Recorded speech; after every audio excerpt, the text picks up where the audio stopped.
안녕하세요. 저는 눈에 넣어도 아프지 않을 귀여운 두 딸을 키우며 살고 있는 40대 주부입니다. 이 채널은 아이들 학교 보내고 잠시 짬이 날 때마다 열심히 사연을 들으며 매일같이 들리고 있어요. 아이들 키우다 보면 다른 일에는 신경 쓸 틈이 잘 안 나잖아요. 그럴 때 여러분들이 보내주신 사연 듣다 보면 세상 돌아가는 일도 엿들을 수 있고 저처럼 살면서 이런저런 고충들 겪는 분들이 많으셔서 아, 나만 이렇게 사는 건 아니구나 공감도 하게 됩니다. 저 역시 결혼해서 살다 보니 차마 얼굴 아는 지인들에게는 쉽게 이야기하지 못할 사연도 제법 쌓이게 되더라고요. 아무래도 결혼이라는 게 남편 하나 믿고 잘 알지도 못하던 사람들과 가족이 되는 일이다 보니 제 예상과는 다른 일들을 종종 겪게 되는 것 같습니다. 저 같은 경우는 시어머니가 좀 별나서 이래저래 마음고생을 했죠. 세상에 돈 싫어하는 사람은 없다지만 저희 시어머니는 그게 좀 유별난 편이거든요. 보통은 욕심이 많아도 자기 자식들한테는 베푸는 것이 인지상정일 텐데 안타깝게도 시어머니에게는 자식조차도 무력해서 예외가 아니었습니다. 이를테면 같이 식사를 할 때도 보통 자기 음식을 시키고 함께 먹을 만한 요리를 시켜 가운데다 두고 먹는 경우가 많잖아요. 그럴 때도 일단 자기 앞에 있는 접시는 제쳐두고 같이 먹는 음식만 허겁지겁 급히 집어먹는 사람들 혹시 보신 적이 있으신가요? 네, 저희 시어머니가 딱 그런 사람이었습니다. 유미 아빠, 어머님 자꾸 저러시는 거 우리끼리 있을 때는 그러려니 해도 애들도 같이 있는데 저러시는 건 좀 보기 그렇지 않아? 어머님 그러시는 거 짠하지 않은 건 아닌데 솔직히 애들이 보고 배울까 봐 겁나. 저 양반 저러시는 게 어디 하루 이틀 일도 아니고 안 보고 살면 살았지 당신 돌아가시기 전에 바뀔 일이 있겠어? 남편 말이 틀린 건 아니지요. 지금껏 해온 게 있는데 쉽게 바뀌겠습니까? 그렇지만 그렇다고 창피한 마음이 사라지는 건 아니었어요. 시집와서 겪게 된 저도 이 정도인데 남편은 오죽하겠어요. 심지어 저희 결혼할 때 상견례 식사 자리에서도 저러시는 바람에 저와 남편이 저희 부모님 앞에서 어찌나 얼굴이 화끈거리던지요. 내가 상견례 끝나고 나서 집에 돌아가서 얼마나 화를 냈는지 몰라. 우리 식구끼리 있을 때야 아, 이런 집안에 태어난 게 내 팔자려니 포기하고 살았을지 몰라도 일생에 단 한 번뿐인 상견례잖아. 나를 자식으로 귀하게 여긴다면 그 몇 시간 제 본성 누르는 게 그렇게나 힘이 들 일이야? 도대체 나를 사돈댁을 어떻게 생각하면 그런 행동을 해? 내 부모지만 정말 지긋지긋하다 나도. 상견례 후에 수치심에 제 앞에서 울면서 남편이 했던 말입니다. 평생 부모가 저런 꼴을 보였으면 그건 얼마나 마음에 상처 입을 일이 많았겠습니까? 저로서는 살면서 상상도 할 수 없었던 문제로 속이 골마버린 남편을 보면서 너무나도 안쓰러웠습니다. 이 사람 상처 잘 보듬어가며 우리 집에서만큼은 이런 일로 마음 다칠 일이 없도록 해줘야겠다고 굳은 다짐을 했었습니다. 그러다 보니 뭐 사소한 거 하나만 있어도 매번 돈 해대는 시어머니 때문에 결혼하고 나서 스트레스 받을 일이 적지 않았습니다. 신혼여행에 다녀와서만도 그래요. 저희 딴에는 그래도 큰 행사 치르고 여러모로 고생하셨을 가족분들 생각한다고 여행지에서 건강식품으로 유명한 것들을 제법 좋은 값 치르고 사와서 빠짐없이 나눠드렸습니다. 너희들 놀고 쓰는 데만도 빠듯했을 텐데 이런 걸 다 챙겨주고 고맙다 아가. 내 정말 잘 챙겨 먹으마. 아버님, 별건 아니지만 이게 골다공증 예방에 그렇게 좋대요. 어머님이랑 매일 빠지지 말고 하나씩 꼭 챙겨 드세요. 오냐 오냐. 흐뭇하게 웃는 시아버지 옆으로 또 뭐가 불만인지 시어머니가 뚱한 표정을 감추지도 않고 앉아 있었습니다. 어른이시라는 분이 정말이지 이해가 가지 않을 정도로 제 감정 숨기기에 재주가 없는 분이셨습니다. 다들 고맙다며 감사 인사를 하고 있는데 시어머니 혼자 볼멘 소리를 했습니다. 이런 거 한 알 먹는다고 있던 병이 사라지는 것도 아니고 줄 거면 그냥 돈으로 주던가. 그 말에 일동당황해 제 눈치를 보기 시작했습니다. 본인들에게야 뭐 일상이라지만 새 식구가 들어온 참이었으니까요. 시아버지가 당황해 시어머니를 꾸짖었습니다. 이 사람이 귀한 선물을 받았으면 응당 고맙다는 소리가 먼저 나와야지. 새아기 보는데 이게 무슨 주태야? 아니, 내가 뭐 틀린 소리 한 것도 아니고. 주세요. 남편이 싸늘한 목소리로 말했습니다. 평생 이런 일을 겪고도 모자라 상견례에서의 창피부터 그날의 일까지 제 앞에서 보이기 싫은 꼴이란 꼴은 다 보이는 제 어머니를 남편도 더는 참아줄 수가 없었던 모양입니다. 저야 어머니 같은 사람의 자식으로 태어났으니 그간 서럽고 억울해도 이게 내 운명이려니 하고 참고 또 참았지만 새 사람 들어온 데서까지 창피한 줄 모르는 사람 더는 참아줄 생각 없습니다. 그렇게 불만이시면 도로 내놓으세요. 화가 나서 몰아붙이는 남편을 보자 그제야 상황이 심상치 않게 돌아가나 싶었는지 시어머니 기세가 꺾였습니다. 그 와중에도 제가 드린 선물이 욕심은 나는 모양인지 행여나 남편에게 선물을 도로 빼앗길까봐 품에 착 끌어안는 행색에 기가 막혀 헛웃음이 나올 지경이었습니다. 아니, 그렇다고 뭘 줬던 걸 도로 뺏는다고. 제 아내 하는 꼴에 시아버지도 여간 당황하신 게 아니었는지 목덜미까지 새빨개지셨습니다. 결혼식 이후 이 집 식구가 되고 나서 처음으로 시댁 식구들에게 기분 좋게 인사하는 자리가 될 줄 알았던 저도 기분이 썩 좋을 수가 없었죠. 아가, 정말 미안하구나. 내가 그렇게 주의를 주는데도 천송이라는 게 참 어쩔 수가 없는 모양인지 새 식구한테 정말 못 보일 꼴을 보였구나. 미안하다, 아가. 씁쓸한 기분으로 시댁을 나서는 길에 제 손을 꼭 잡고 시아버지께서 사과하셨습니다. 며느리가 되고 나서 당신 댁에 처음으로 오는 건데 이리 보내려니 얼마나 마음이 불편하셨겠어요. 저뿐만 아니라 당신 아들 보기는 또 얼마나 민망스러우셨겠습니까? 그래서 마음이 다 풀리지 않았음에도 불구하고 이리 굽히는 어른 손이 무안하실까 불어 더 아무렇지 않은 척 안심을 시켜드리고서야 저희 신혼집으로 돌아올 수 있었습니다. 내가 정말 당신 얼굴 볼 면목이 없다. 여보, 너무 그러지 마. 이제 내가 당신 식구인데 내 앞에서까지 이렇게 고개를 못 들면 어떡해. 나 모르고 시집 온 것도 아니잖아. 응? 그래도 며느리 앞에서 창피할 줄은 알 줄 알았는데 내 어머니란 사람이 내 상상을 뛰어넘는 사람일 줄은 나도 정말 몰랐어. 미리 알았더라면 당신한테까지 이런 꼴 보일 일 만들지 않았을 텐데. 그 말은 나가도 너무 나갔다, 여보. 꼭 내가 당신한테 무슨 사기 결혼이라도 당한 것 같잖아. 자꾸 그러면 나 정말 서운해? 솔직히 당황스럽지 않았다고 하면 거짓말일 겁니다. 하지만 다는 몰라도 대강의 상황은 남편에게 미리 들어 알고 있었고 무엇보다 전부 알고 있었다고 하더라도 남편을 선택한 제 마음에는 변함이 없었을 겁니다. 이 사람과 결혼하기로 한 것은 오로지 제 선택이니 내키지 않다 하더라도 그 선택으로부터 부수적으로 따라오는 것들 또한 제가 마땅히 감당해야 한다고 생각했습니다. 그렇다 하더라도 당신한테까지 저런 꼴 보고 살게 만들진 않을 거야. 앞으로 본가와 연락할 일이 있으면 내가 알아서 할 테니 당신 너무 신경 쓰지 마. 내가 다 알아서 할게. 여기까지 들으시면 자기 체면 좀 상하게 한다고 저희 남편이 모친에게 너무 모질게 구는 것이 아닌가 하고 생각하실지도 모르겠어요. 하지만 저희 남편이 저렇게까지 자기 어머니한테 정을 뗀 것은 비단 저런 이유만은 아니었습니다. 이 집안 기둥은 우리 장남 너 하나뿐이다. 당연히 좋은 게 있으면 큰애한테 먼저 가고 가장 좋은 걸 누려야지. 너는 그럴 자격이 있어. 자신의 탄생부터 지금까지 항상 자기가 자기를 낳아준 어머니에게 영원히 뒷전 취급을 받았다면 어머니를 좋아하는 게 더 힘이 들지 않을까요? 시어머니의 장남 사랑은 정말 유별났습니다. 같은 아들인데 어쩜 저렇게 대하는 게 다른 건지 처음 보고는 남편이 시아버지가 밖에서 나온 아들인 것 아닌가 의심스러울 정도였어요. 타인이 보기에도 이런데 당사자의 기분은 어땠겠어요? 차라리 내가 밖에서 데려온 자식이었으면 평생 이렇게 억울하진 않았을 거야.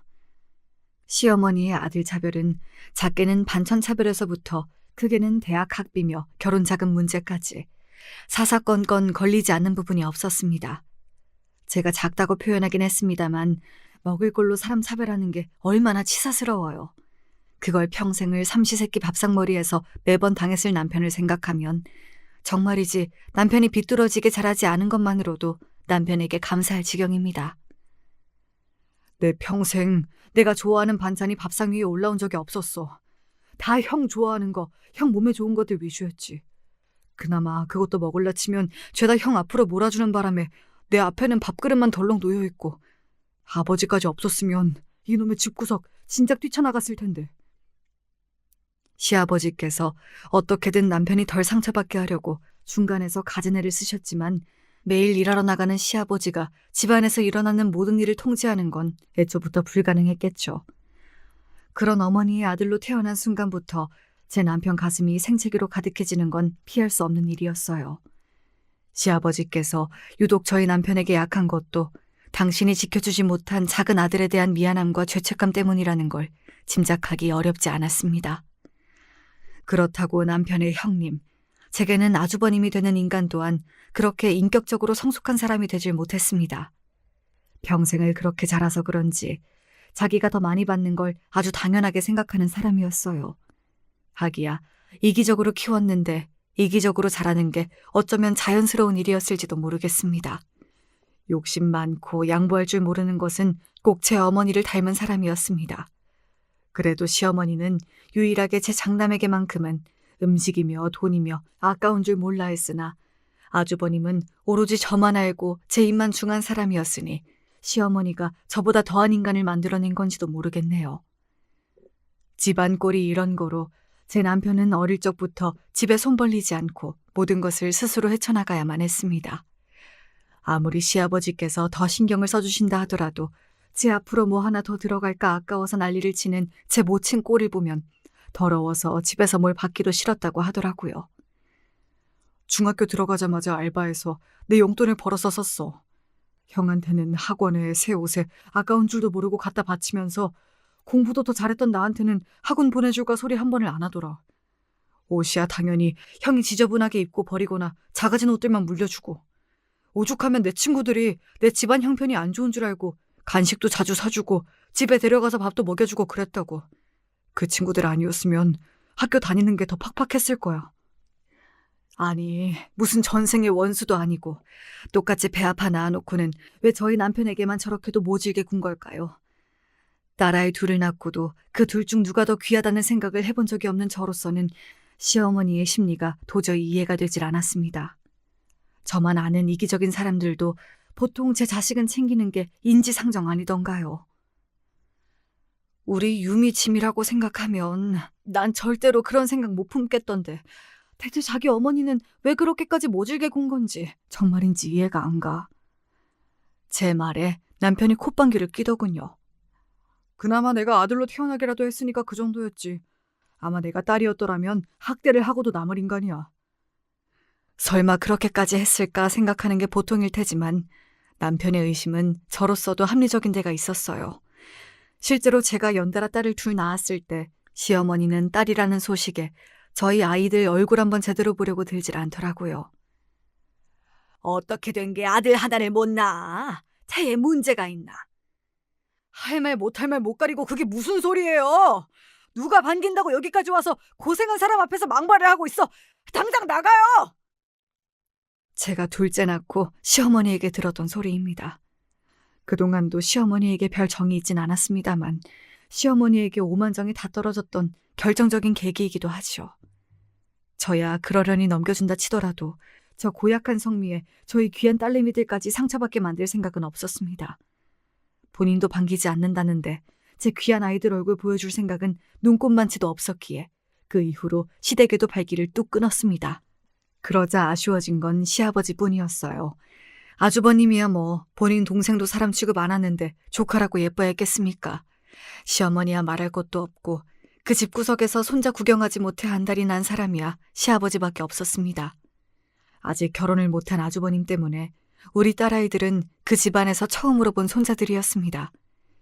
시아버지는 눈에 넣어도 아프지 않을 귀한 손자를 제 부인 폐악 때문에 제 집에서 볼 수 없으셨죠. 그래서 시아버지는 혼자 저희 집에 오셔서 저희 아이들을 보고 가시곤 했습니다. 시댁과는 달리 저희 친정에서는 저희 부모님은 물론 오빠 내외와 남동생 내외까지 저희 아이들이 예뻐서 어쩔 줄을 몰라 하셨기 때문에 시아버지께서 더더욱 저희 부부 보기가 민망스러우셨을 거예요. 둘째 아이가 5살 생일을 맞이했을 무렵 친정 어머니에게서 암이 발견되었습니다. 평소에 건강하셨고 꼬박꼬박 건강검진을 빼먹지 않고 열심히 받으셨기 때문에 친정엄마의 암 발병 소식은 저희 친정 식구들 모두에게 충격적이었습니다. 특히나 저희 친정 부모님들을 직접 모시고 살고 있었던 오빠의 충격이 컸습니다. 오빠는 결혼 전에도 저처럼 따로 독립해서 나가 산 경험도 없고 결혼과 동시에 올케 언니가 합가를 해서 들어왔기 때문에 평생 엄마와 떨어져 사신 적이 없었습니다. 그만큼 오빠와 엄마 사이가 각별하기도 했고 워낙 타고난 성정 자체가 다정한 오빠였기에 동네에서도 효자로 소문이 자자했어요. 지연아, 어떻게 하냐. 내가 그동안 많이 부족했나 봐. 조금만 더 일찍 발견했더라면 암까진 가지 않았을 텐데. 그게 무슨 소리야, 오빠. 오빠가 엄마한테 얼마나 지극정성인지 동네에 모르는 사람이 없는데 오빠가 못한 거면 나나 지훈이나 아무도 못해. 오빠가 이런 생각하는 거 알면 엄마가 더 속상하실 거야. 오빠는 오빠가 할 수 있는 최선을 다했어. 그건 나도 알고 아빠도 알고 지훈이도 알고 엄마도 알아. 그러니까 절대로 그런 생각하지 마. 제가 그럴 일이 아님에도 자책하는 오빠를 보면서 속이 상했습니다. 제 마음이 이런데 오빠 속이 오죽했겠어요. 저희 엄마가 워낙 남편과 제 아이들에게도 살뜰하셨기에 남편도 걱정을 많이 했습니다. 장모님은 내 진짜 친어머니보다도 더 친어머니 같은 분이신데 그동안 내가 신경을 너무 못 썼어. 평소에 더 잘했어야 하는데. 오빠나 당신이나 내가 평소에 얼마나 잘하는지 본 게 있는데 왜들 이러나 몰라. 그러면 그냥 우리 얼굴이나 최대한 많이 보여드리자.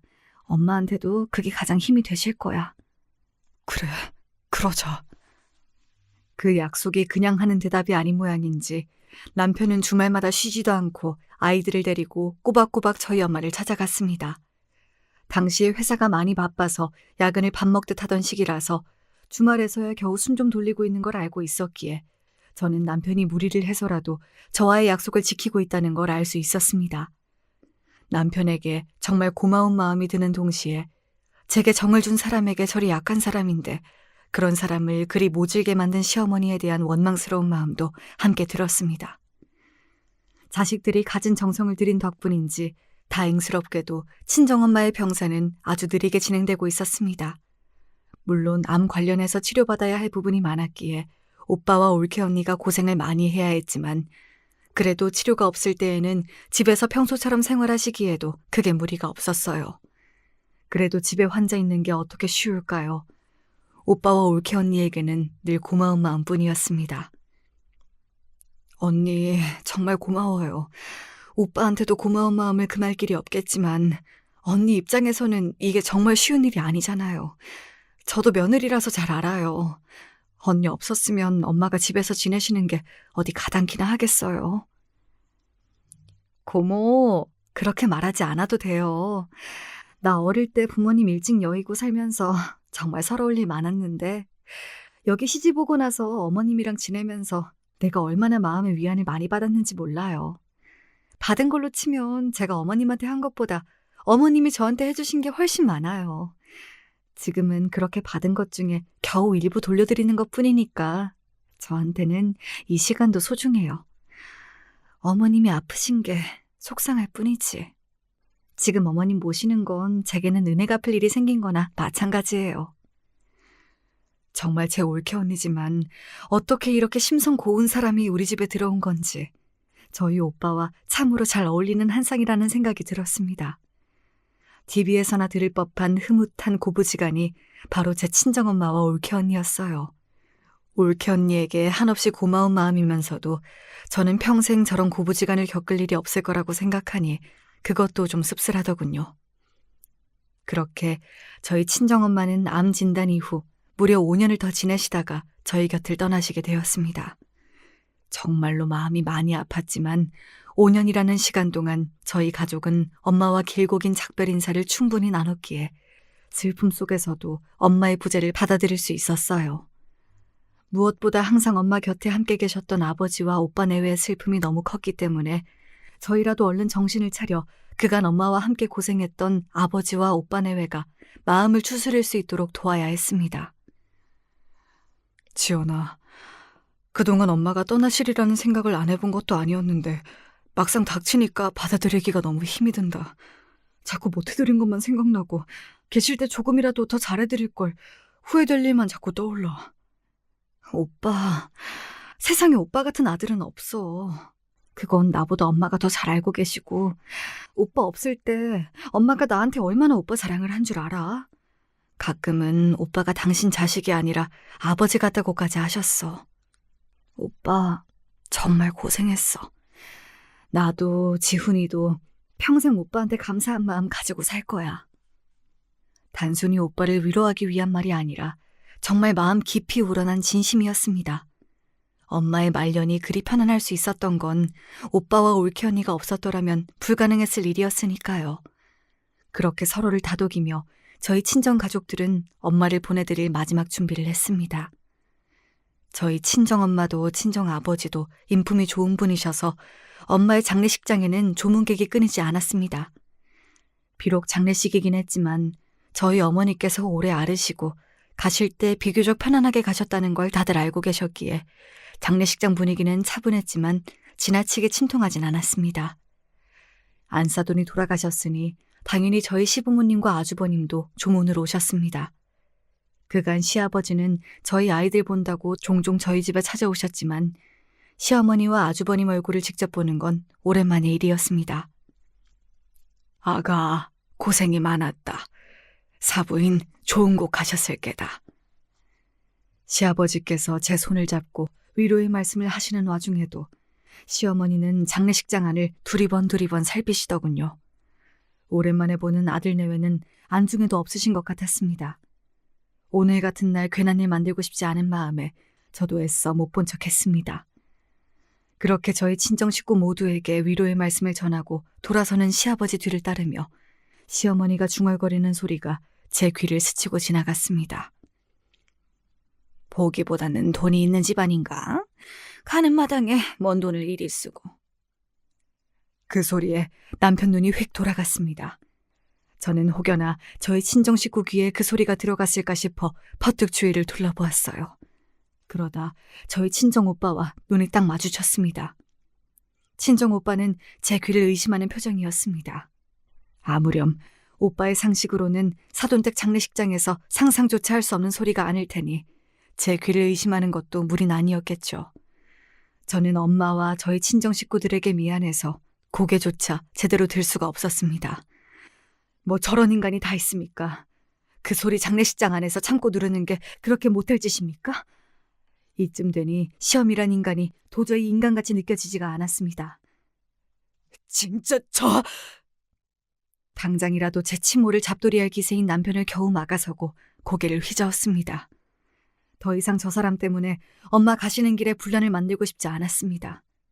남편도 제 마음을 알았는지 애써 화를 꾹 눌러 참는 게 보였습니다. 뒤늦게 상황을 파악한 시아버지가 자리에도 채 앉지 못하고 황급히 시어머니를 끌고 장례식장 밖으로 나가는 것이 보였어요. 그 와중에도 아주버님은 제 부모가 허둥지둥 장례식장을 빠져나가든 말든 신경도 쓰지 않고 멀뚱히 서 있기만 하더라고요. 참 한결같은 모자지간이었습니다. 여보, 내가 정말 미안해. 내가 정말로 가만두지 않을게. 그러니까 여보, 나중에. 나 오늘만큼은 당신 어머니 얘기하고 싶지 않아. 결혼 이후 제가 남편 어머니 관련해 아예 화제를 끊어버리기는 그때가 처음이었습니다. 그동안 제 어머니 때문에 남편이 제게 얼마나 미안해하는지 모르지 않았으니까요. 그걸 알면서도 엄마 장례식 날까지 도저히 시모를 입에 올리고 싶지가 않았어요. 그런 제 모습을 보고 남편도 그만 입을 다물었습니다. 후에 시아버지께서 시어머니 대신 사과의 뜻을 전하려고 전화를 걸어오셨을 때도 아무런 대꾸도 하지 않았습니다. 저도 정말 지칠 대로 지쳤던 모양입니다. 그렇게 친정어머니를 떠나내고 한동안 모든 친정 식구들이 많이 힘들어했습니다. 특히 평생의 반려를 잃으신 아버지께서 엄마 가시고 나서 급격히 기운을 잃으셨습니다. 저희 부모님은 사이가 정말 좋으셨거든요. 가끔 투닥투닥 다투시는 일이 있어도 절대 싸우는 소리가 부모님 방문 밖을 빠져나오는 일이 없었고 40년 가까이 함께 하시면서도 항상 서로를 존중하셨습니다. 어릴 적에는 우리 엄마 아빠처럼만 살 수 있다면야 일찍 결혼하는 것도 나쁠 것 없겠다는 생각을 자연스럽게 할 정도였으니까요. 실제로 저희 3남매 모두 또래보다 조금 이르게 결혼을 한 것도 부모님 영향이 컸을 거예요. 오빠, 엄마 가시고 아빠가 너무 기운이 없으셔서 걱정이야. 요새도 방문 밖으로 잘 안 나오셔? 너랑 집사람이 자꾸 밖으로 모시고 나가려고 해도 영 그럴 기분이 안 나시는 모양인지 처음엔 우리가 너무 걱정하는 것 같으니까 억지로라도 따라 나오려고 하시더니 요새는 그것도 쉽지 않으신가 봐. 어머니 가신 지 얼마 되지도 않았는데 저러다 아버지까지 축나시는 건 아닐까 걱정이다. 부부간의 사이가 좋을수록 사별후 남은 한쪽이 금방 배우자 뒤를 따라간다는 소리가 있잖아요. 저희 삼남매 모두 직접 입에 올리지 않았지만 워낙 부모님 사이가 좋았던 걸 누구보다 잘 알고 있으니 걱정을 안 하려야 안 할 수가 없었습니다. 일부러 공기 좋은 곳에 아버지를 모시고 소풍도 나가고 기력 회복에 좋다는 음식들도 부지런히 구해다가 드렸습니다. 이런 자식들의 노력에 아버지는 고맙다고 웃으시면서도 좀처럼 기력을 회복하시진 못했어요. 그즈음 그간 연락도 잘 주고받지 않았던 시어머니에게 뜬금없이 연락이 왔습니다. 저는 처음엔 저희 어머니 장례식장에서 했던 망발을 사과하려고 그러나 싶었습니다. 하지만 제 시모라는 사람은 제가 상상했던 것보다도 더 대단하신 양반이시더군요. 예, 너 주변에 우리 첫째 소개시켜줄 만한 참한 아가씨들 좀 없냐? 저는 정말 제가 잘못 들은 줄 알았습니다. 저희 엄마 장례식이 끝나고 처음으로 시어머니에게 받은 연락이었어요. 당연히 상 잘 치렀느냐고 묻는 게 먼저 아닙니까? 거기다가 아주버님 색시간 부탁이란요. 같이 살겠다는 여자가 있다고 해도 제가 뜯어말릴 판에 이게 웬 정신 나간 소리랍니까? 어머니, 지금 저한테 그 부탁하시려고 전화하셨어요? 제가 저희 엄마 장례식장에서 어머님 하신 소리를 똑똑히 기억하는데 정말 할 말이 그것뿐이에요? 어머니 사람이 도대체 어떻게 그래요? 저랑 저희 친정 식구들한테 사과를 해도 모자랄 판에 진짜 어머니는 어떻게 되신 분인지 모르겠네요. 이런 얘기 듣고 싶지 않으니까 연락하지 마세요. 소리를 버럭 지르고는 전화를 끊어버렸습니다. 그러고도 치밀어 오른 부하를 어찌할 줄을 모르겠어서 한참을 열을 올려야 했어요. 그동안은 그래도 가깝게 지낼 순 없다 하더라도 어떻게든 시어머니를 이해하려고 노력해왔습니다. 하지만 이번엔 정말 선을 넘어도 단단히 넘었죠. 이건 사람으로서의 도리가 아니잖아요. 저는 시어머니에게 그나마 예의상 드물게 하던 연락마저 완전히 끊고 아예 시어머니에게 관심을 두지 않기로 결심했습니다.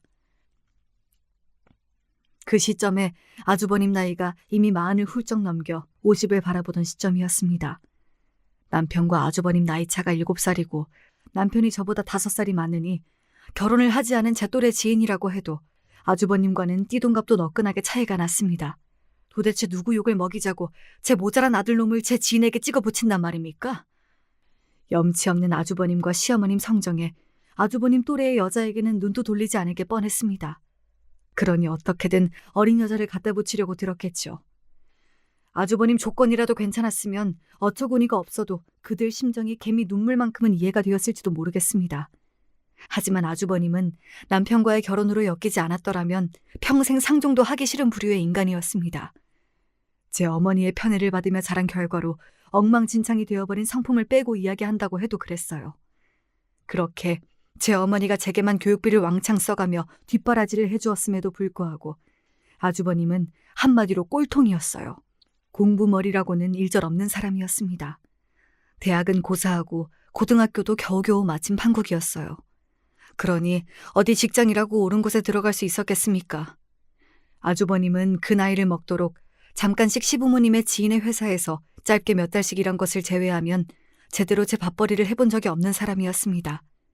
하기야 굳이 제가 고생해서 돈 벌어오지 않아도 제 장남이 세상에서 제일 귀한 사람인 줄 아는 어머니 지갑이 끊이지 않고 열렸을 테니 딱히 돈을 벌어야 한다는 생각도 안 들었을 수도 있죠. 그거야 다 시어머니 업보 아니겠습니까? 하지만 제가 그 업보를 같이 지어주어야 할 이유는 단 한 가지도 없으니까요. 결혼을 한다고 해도 말려야 할 판에 제 밥벌이도 못하는 주제에 무슨 수로 한 가정이 가정이 되겠다고 결혼을 시키겠다는 거야? 둘 다 아직 주제 파악을 못해도 한참을 못했으니 저 연병을 떠는 거지. 결혼을 하든지 말든지 우리 알 바 아니니까 당신은 하던 대로 연락 받아주지 마. 남편의 반응도 냉랭하기 짝이 없었습니다. 경제력을 고려해도 부모와 조모델리의 인성을 고려해도 결혼해서 살아선 안 되는 사람이었으니 당연한 반응이었겠죠. 부디 어느 눈먼 처자가 지뢰를 밟는 일이 없길 바라며 저도 남편도 그 문제에서 신경을 끄기로 했습니다. 굳이 도움될 것 하나 없는 시댁 때문에 스트레스 받지 않더라도 당시 마음 쓰이는 일들이 천지인 상황이었습니다. 친정아버지 건강이 좀처럼 회복될 기미를 보이지 않았거든요. 내가 아무래도 오래 버티지는 못할성 싶구나. 내가 아직 기력이 남아있을 때 미리 내 주변 정리를 좀 해두고 싶구나. 아버지, 그게 무슨 말씀이세요? 아빠, 약한 말씀 하시지 마세요. 저희 정말 속상해요. 사람 인명이라는 게 어디 내 혼자 힘으로 어쩔 수 있는 게 아니지 않겠니? 그래도 너희들 모두 좋은 짝 만나 시집장가 다 보냈고 고맙게도 손주들도 모두 보았으니 이만하면 살 만큼 살았지. 그 사람도 미리 가서 기다리고 있을 테니 나도 정말 괜찮다. 나 사후에 처리하면 너희들이 고생스러울 일들이 있어서 내 의지대로 먼저 깔끔하게 정리를 하자는 것뿐이니 너무 심각하게들 생각하지 말거라. 그 말씀을 하시는 아버지 얼굴이 너무 담담해서 더 마음이 아팠어요. 저희 삼남매 모두 걱정하던 일이 현실로 다가오고 있었습니다. 제 얼굴에 나날이 수심이 깊어지자 남편도 걱정이 많았습니다.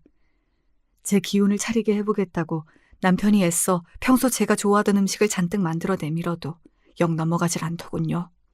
장모님 가신 지 얼마 되지도 않았는데 장인어른까지 영 기운을 못 차리시니 당신 마음이 오죽하겠어. 그래도 이럴수록 당신이 더 기운을 내야지. 그래야 한다는 걸 머리로는 아는데 입맛이 없네. 그래서 아버지도 엄마 가시고 그렇게나 못 잡수신 걸까? 여보, 장인어른께서 유산 정리하시겠다는 말씀을 꺼내셔서 말인데 혹여나 당신한테 뭔가를 물려주시더라도 우리 집 쪽에는 알리지 않는 게 좋겠어. 요샌 아버님 말고는 아예 연락도 안 하는데 불어 그럴 일이 뭐가 있겠어. 당신이 뭘 걱정해서 하는 말인지 알아. 내가 먼저 알릴 일은 없으니까 미리 너무 걱정할 것 없어.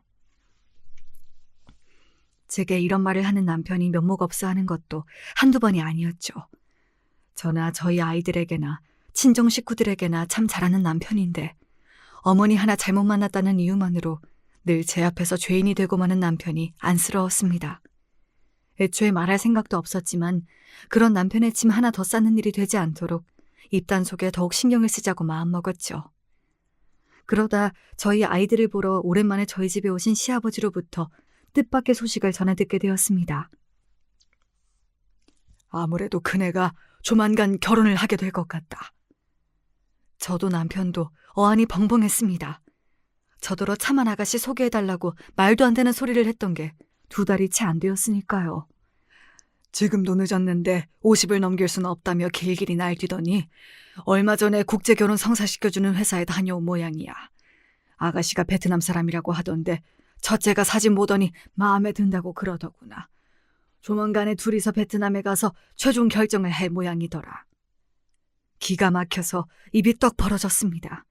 그 베트남 아가씨를 며느리로 맡겠다고 시어머니가 또 얼마나 헛돈을 썼을지 생각하니 어처구니가 없더라고요. 남편이 금세 나리선 목소리로 물었어요. 제 가정 부양할 능력도 안 되는 놈을 덜컥 결혼만 시켜서 대체 뭘 어쩔 생각이래요? 남의 집 귀한 딸 신세 망치려고 작정을 하지 않고서야. 시아버지 표정도 무한하게 짝이 없었습니다. 어디 한 군데 내세울 데 없는 제 모자란 아들이 결국 이런 식의 결혼을 하게 되니 그러지 않기가 더 힘들었겠죠. 나도 대체 그 둘 머릿속에 뭐가 들었는지 궁금하다. 애초에 나는 반대했었어. 지금까지야 저 혼자니까 그렇다 쳐도 앞으로 가정까지 있는 다 늙은 놈 뒷바라지 해줄 생각 없다고도 분명히 얘기했고 소개비도 네 어머니가 또 따로 꿍쳐놓은 돈이 있는지 웬일로 나한테 돈 내놓으라는 소리도 없었고 어차피 본인이 다 알아서 할 테니 회방이나 놓지 말라고 하더구나. 이쯤 되니 나도 뭘 더 어찌해야 할지도 모르겠구나. 할 수만 있다면 그 베트남 아가씨에게 도망가라고 소리라도 지르고 싶었습니다. 아무리 형편이 안 좋아도 아주버님은 아니었어요. 결혼을 하든 말든 우리 알 바 아니에요. 염치 없이 우리 식구한테 손 벌릴 생각이나 하지 말라고 하세요. 그거야 당연하지. 너 지금까지 고생한 것만도 내가 면이 안 서는데 너희 불편한 일 생기는 일만은 없도록 나도 단속을 할 테니 아가, 너는 걱정하지 마라. 걱정하지 말래도 걱정이 되는 건 어쩔 수 없었습니다. 그러고 그 다음 주에 정말로 시어머니와 아주버님은 베트남으로 출국했습니다. 이제 누구도 반기지 않는 결혼이 목돈으로 다가온 셈이었죠.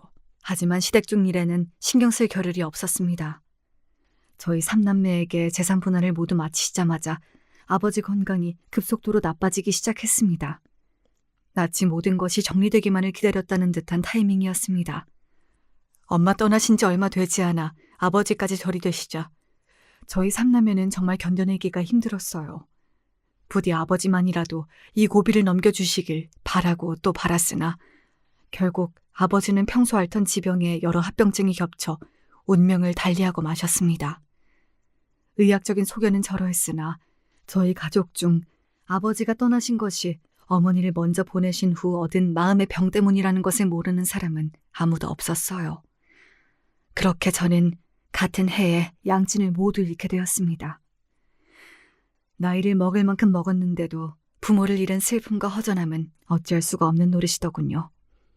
슬아이 딸아이까지 둘이나 있음에도 세상 천지 혼자 던져진 고아 같은 기분이 드는 것은 제가 어떻게 할 수 있는 게 아니었습니다. 그나마 제 걱정에 곁에서 떨어질 줄 모르는 남편과 착한 두 아이들, 그리고 함께 고생한 오빠 내외와 동생 내외가 없었더라면 정말 이 슬픔을 이겨낼 수 없었을 거예요. 장례를 마치고 생각해보니 일주일에 한두 번 찾아가는 저도 아버지, 어머니 아위는 모습을 볼 때마다 그리 마음이 아팠는데 부모님을 끝까지 모셨던 오빠와 올케 언니의 상실감이 어떨지 상상이 가지 않았습니다. 그동안 아프신 두 분 모신다고 그 두 사람도 참으로 가진 고생이 많았겠죠. 그 생각을 하니 조금은 기운을 차려 자리를 털고 일어날 수 있었습니다. 그 두 사람에게 뭐라도 해주지 않고는 못 견디겠다는 생각이 들었거든요. 오빠, 이번 주 주말에 언니 모시고 우리 집에 와. 내가 언니랑 오빠 좋아하는 거 많이 해줄게. 너 아직 기운도 못 차렸는데 그게 무슨 소리야. 그럴 시간 있으면 너나 좋은 거 챙겨 먹고 푹 좀 쉬어. 나 이제 괜찮아. 그리고 고생을 해도 오빠랑 올케 언니가 더 했지. 내가 너무 고마워서 뭐라도 안 해주면 견딜 수가 없을 것 같아서 그래. 그러니까 꼭 와. 알았지? 그렇게 오랜만에 집으로 오빠 내외를 초대했어요. 제가 간만에 실력 발휘를 하겠다고 두 팔을 걷어붙이고 기운찬 모습을 보이자 남편과 아이들도 신이 나서 적극적으로 저를 거들기 시작했습니다. 그때 갑자기 초인종이 울렸어요. 약속 시간보다 한참 이른 시간인데 벌써 오빠 내외가 왔나 싶어 인터폰도 보지 않고 달려나가 현관문을 벌컥 열었습니다. 그러나 문 밖에 있던 사람들은 제가 기다리던 사람들이 아니었습니다. 뭘 그렇게 멀뚱히 보고 서 있어? 들어가게 좀 비켜봐라. 시어머니와 아주버님이었습니다. 결혼 초반에 집들이에 초대한 이후로 계속 사이가 틀어졌으니 저희 집 방문은 거의 처음이다시피 했습니다.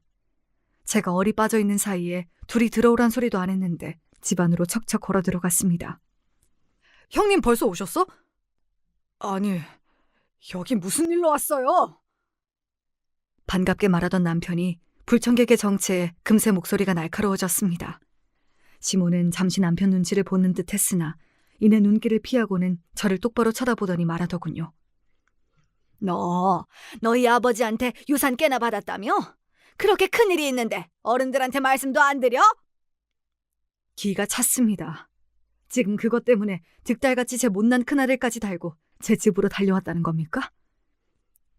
그게 어머니하고 무슨 상관이 있다고요. 저한테 그런 말 해야 할 의무 같은 건 없습니다. 이제 부모님 다 돌아가셨으면 우리가 네 유일한 부모인데 어떻게 그런 의무가 없어? 이 고얀 것! 미쳤어요? 애들도 있는데 어디서 행패야 행패가! 남편이 기겁을 하고 소리쳤지만 이미 제 것도 아닌 돈에 눈이 먼 시모 귀에는 들리지 않는 모양이었습니다. 너 큰애 결혼한다는 소식은 들었지? 너 얘 신혼집 좀 해줘야겠다. 하도 말 같지도 않은 소리를 들으니 저나 제 남편이나 그만 고장이 난 모양이었습니다. 말문이 턱 막혀 대꾸를 못하고 있으니 시어머니가 기막힌 소리를 줄줄 늘어놓더군요. 유산을 5억이나 받아놓고도 입 싹 씻을 생각을 하다니. 부모 다 떠나고 나니 정말로 본데가 없어진 건지. 그 베트남 계집애가 분가시켜주지 않으면 시집을 안 오겠다며 생대를 부리고 있으니 뭐 어쩌겠니. 내가 품고 살고 싶어도 집을 구해줘야지. 그걸 내가 왜 구해줘요? 내가 내 아버지, 내 부모한테 받은 건데 왜 당신이랑 데크나들한테 그 돈을 써? 이 거지 같은 것들아! 제가 이성을 잃고 소리를 지르니 시어머니가 저도 발끈해서 소리를 질러댔습니다. 우리 집 호적에 올라왔으니 네 돈이 내 돈이지. 너 이제 고아야. 부모도 없는 것 한울타리에 넣어줬으면 예 알겠습니다 하고 얌전히 굴 일이지. 어디서 우리 큰아들 앞에서 버릇없이 큰 소리를 쳐! 그 말에 남편 눈이 횟가닥 돌아버렸습니다. 인간 같지도 않은 것들이 어디서 행패야! 나 당신 같은 어미 둔 적 없으니 당장 내 집에서 꺼져! 그 말을 끝으로 남편이 시모와 제 형님을 거의 집어 던지듯 문 밖으로 내던져 쫓아내버렸습니다. 그 와중에도 제 어미 뒤에 숨어 멀뚱히 그 개소리를 듣고 있던 형님이라는 놈을 한 대 걷어 차버리고 싶었어요. 저는 그만 그간의 서름이 모두 폭발해서 그 자리에 주저앉아 엉엉 울어버렸습니다. 한참을 울어도 제가 그칠 기미를 보이지 않자 남편이 식은땀을 흘리며 당황했습니다. 그때 다시 초인종이 울렸어요.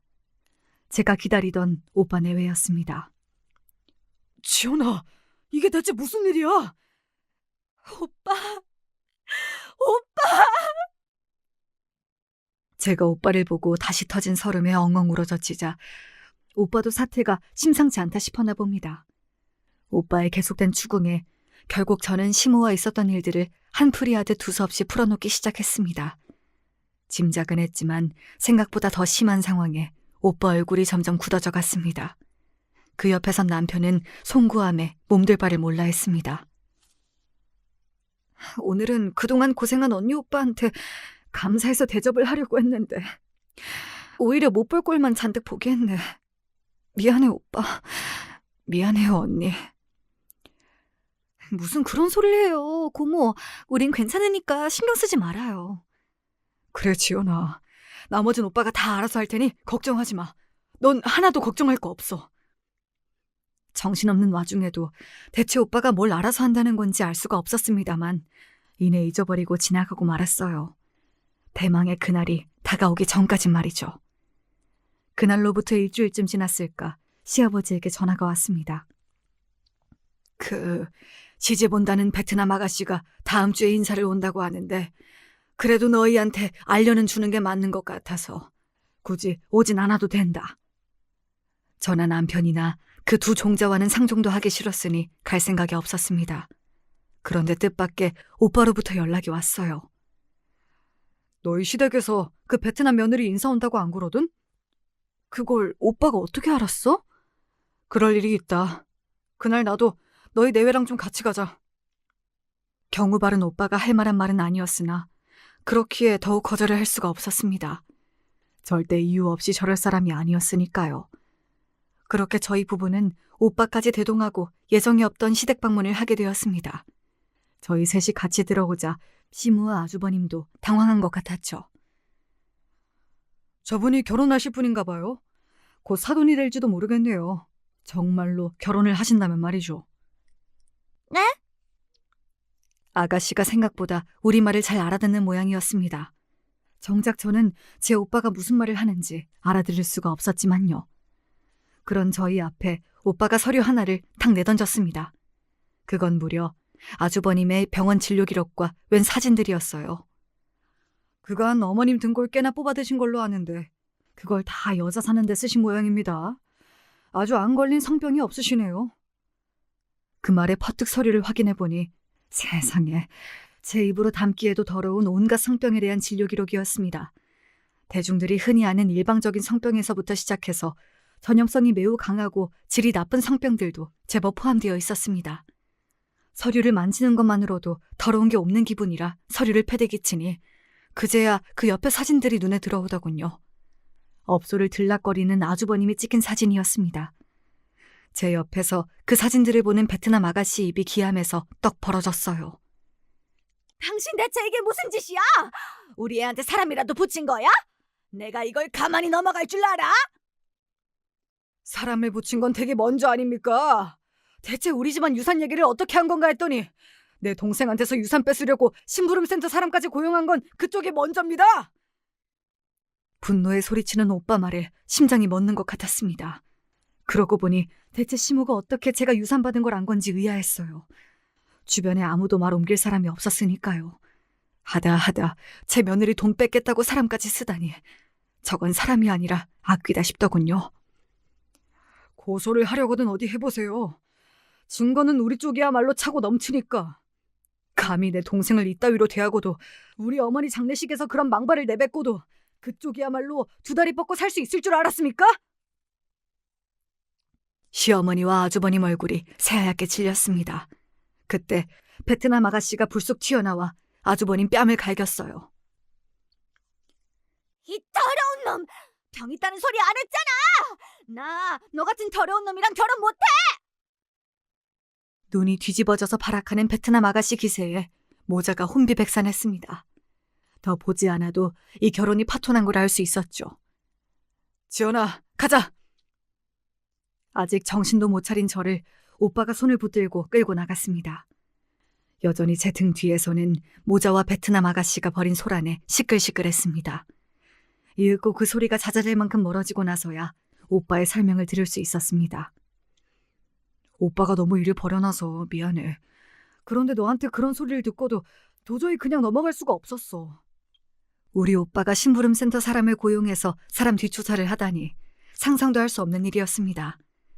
발이 안으로 굽어서인지 잘못됐단 생각보다 오빠가 오죽했으면 그랬을까 싶은 생각이 먼저 들었어요. 아니야. 나 이 집 시집 오고 나서 이렇게 속이 시원했던 적이 없었어. 다 오빠 덕이야. 잘했어, 오빠. 그 말은 진심이었습니다. 그러고 나서야 정말로 그 지긋지긋한 두 인간과의 연이 완전히 끊어졌거든요. 남편 형놈의 결혼은 당연히 깨졌습니다. 그 베트남 아가씨가 파혼의 전적인 원인이 놈 탓이라고 소개업체에 난리를 친 탓에 모든 일체의 비용과 위약금을 놈과 시모가 대야 했습니다. 시아버지와 시모는 결국 별거를 시작했습니다. 위약금 물어달라며 우는 소리를 하는 시모를 보고 이 인간은 죽을 때까지 바뀌지 않겠구나. 시아버지도 그제야 완전히 시모를 포기한 거죠. 시아버지가 제 큰아들도 꼴보기 싫다며 같이 쫓아낸 덕에 그 둘은 단칸방 하나 얻어 좁아 터진 방에서 서로 죽이네 살리네 궁상을 떨며 살고 있다고 하네요. 내 진작 이리 했어야 할걸. 내가 미련해 너와 네 식구까지 힘들게 만들었구나. 그 둘한테는 너희 둘한테 손 벌리려고 하면 저번 일까지 합쳐서 소송 건다고 으름장을 놓았으니 아마 다신 너희한테 못 나타날 게다. 그 말에 지레 겁을 집어먹은 건지 몰라도 정말로 그 이후로 그 둘에게서는 아무런 소식도 듣지 못했습니다. 오빠에게 후의 일을 전하자 그저 담담하게 이렇게만 말하더군요. 그래, 그렇게라도 네 앞에 나타나지 않게 됐다니 나는 그거면 됐다. 남편은 비록 저와 오빠에게 고개도 못 들 정도로 미안해하긴 했으나 지긋지긋하던 제 모친과 형이 완전히 남이 되었다는 것만큼은 만족스러워하는 것 같았습니다. 저 역시 저보다는 남편이 상처가 많았을 테니 남편이 그걸로 됐다면 저도 마찬가지입니다. 시모와 남편의 형에게는 일말의 미안함도 없습니다. 잘못한 그네들도 제게 미안해하거나 사과하지 않는데 피해자인 제가 그래야 할 이유는 없겠죠. 그렇게 저희 가정은 비로소 평화를 찾을 수 있었습니다. 사람이 참아주는 것도 정도껏이어야지요. 감당이 되지 않는 악연은 제 노력으로 어떻게 해볼 수 있는 게 아니라는 걸, 더 속이 썩기 전에 일찌감치 정리하는 게 정신건강에 이롭다는 것을 배웠습니다. 어떻게 제 사연 듣고 속이 좀 풀리셨을까요? 긴 이야기 함께 해주셔서 감사드려요.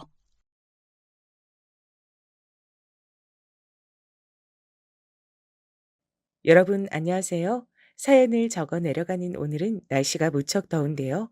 제 남편을 꼭 이런 더운 여름날에 만났었죠. 손이 따스한 사람이었고 그 손만큼 마음도 따스한 사람이라서 전 금세 반하게 됐답니다. 의지를 많이 했어요. 그래서 평생을 함께하고 싶다는 확신이 들었고 자연스레 결혼이란 과정으로 옮겨갔죠. 자, 여기서부터 어처구니 없음의 향연이 시작됩니다. 잘 사귀고 결혼 과정으로 잘 갔다고 하더니 갑자기 웬 반전이냐고요? 네, 저도 당시에 그랬어요. 뭐? 오빠, 그게 무슨 소리야. 조카를 앞으로 우리가 키우면 안 되겠냐니. 나 지금 멀쩡히 두 귀로 듣고도 무슨 소린지 정확하게 인지가 안 되네. 말 그대로 조카잖아. 오빠 누나의 자식. 그 애를 우리가 왜 해? 자기 엄마하고 잘 살고 있는 아이 아니야? 나 여태까지 그렇게 알고 있었는데. 너한테 그만 차마 말을 못했는데 내 조카 서영이 말이야. 자기 엄마하고 안 살아. 우리 누나가 새로 사귀게 된 남자친구하고 동거한 지 꽤 됐거든. 그러면서 아이를 두고 갔어. 뭐라고? 성격 차이로 이혼하신 뒤로 줄곧 혼자 지내시는 거 아니었어? 남자친구? 동거? 아니, 여기까진 그렇다 쳐. 충분히 그러실 수 있지. 이혼하고 새로 남자친구가 생겼으면 아이는 친정에 맡겨둘 수 있지. 절대 이상한 일이라고 생각 안 해. 근데 이제 와서 왜 갑자기 조카를 우리가 키우면 안 되겠냐는 얘기가 나오는 거야? 난데없이? 그게 내가 너하고 결혼하겠다고 하니까 누나가 펄쩍 뛰면서 사실은 자기도 결혼 생각이 있었다 그러더라. 적어도 우리보다 빨리 결혼식을 올릴 건데 아이가 있으면 재혼이 쉽지 않으니까 아이를 앞으로 계속 자기가 못 키울 것 같다고 이번에 못을 박았어. 심지어 우리보다 먼저 결혼 계획이 있으셨다고? 오빠, 그렇다 쳐도 어머니께서 계속 아이를 맡아오신 거 아니야? 이제는 아이를 못 맡게 되신 사정이라도 있는 거야? 내가 그냥 솔직히 털어놓을게. 우리 엄만 아이 보는 걸 싫어하셔. 항상 짐이라고 생각하셨고, 대체 누나가 아이를 언제 데려가려나 오매불만 그것만 기다리셨어. 근데 누나가 재혼의 걸림돌이라면서 아이를 영영 안 데려가겠다니까 엄마가 눈이 뒤집어지신 거야. 저는 제가 도대체 무슨 얘기를 듣고 있는 건가 혼란스럽기만 했습니다. 정리를 하자면 남편에겐 누나가 하나 있습니다. 시누이라고 하기도 싫지만 아무튼 저의 시누이 되는 인간이죠. 시누이는 남편하고 4살 차이가 나고 일찍 결혼을 했었다가 성격 차이인지 나발인지 하는 이유로 이혼을 했어요.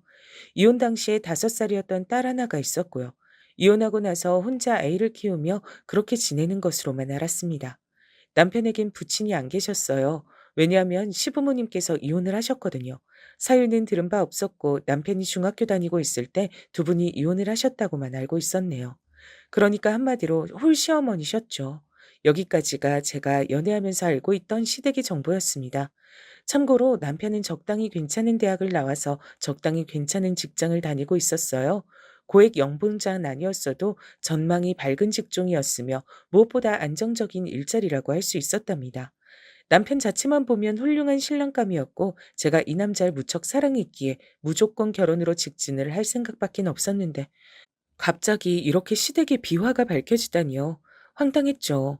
알고 보니까 시누이는 자기 애를 내팽개친 지 오래였고 새롭게 남자를 만나서 동거 생활을 즐기고 있었어요. 최종적으로 재혼이 목표였고요. 하나뿐인 손주를 떠맡게 되신 시어머니께선 그게 몹시도 못마땅하셨다고 합니다. 아이고야, 내 팔자야. 내가 어째서 애를 봐야 돼?